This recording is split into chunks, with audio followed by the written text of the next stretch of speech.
तो ये भैया लोग आजकल के प्यार हो गइल बाटे 4G। यारे आजकल के प्यार हो गइल बाटे 4G। सारा कौनो भरोसा नइखे कि कब दिलवा ली आ कब धके तोड़ दी। तो का बताई हम, आजकल के प्यार बड़ी रफ्तार से चलता।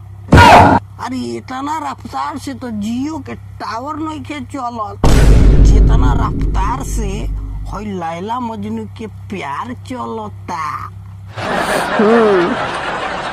बाकी जितना स्पीड से ही प्यार मोहब्बत चलता ओकरो से हाई स्पीड में ई खराबो हो जाता।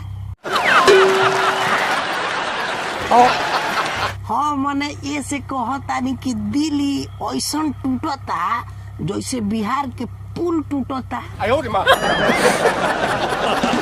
अब ये कुल हम प्यार देख के हमार दिल एकदम डेरा जाता। काहे से कि दिल के दवाई कहीं मिलते नइखे। सुनो तानी कि आजकल के प्यार ढेर दिन टिकते नइखे। सच बताइए भैया लोग, अरे लड़की देख के तनी दांत का चियार देती जा, लड़का लोग एकदम फीलिंग में डूब जाता रे। एकदम पहिल के ओकरा मुस्की पर प्यार हो जाता आ ओकरे चलते लोग से 10-12 हजार उधारो हो जाता।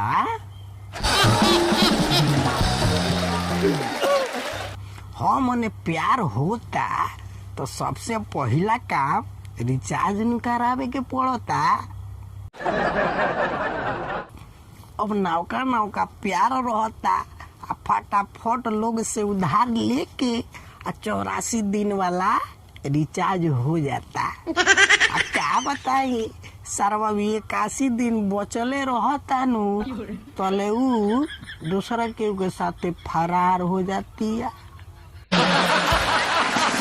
अब यही से देख ली प्यार तो 4G के रफ्तार में होता, बाकी जौन दिल टूटता वो तो 6G के रफ्तार में टूटता।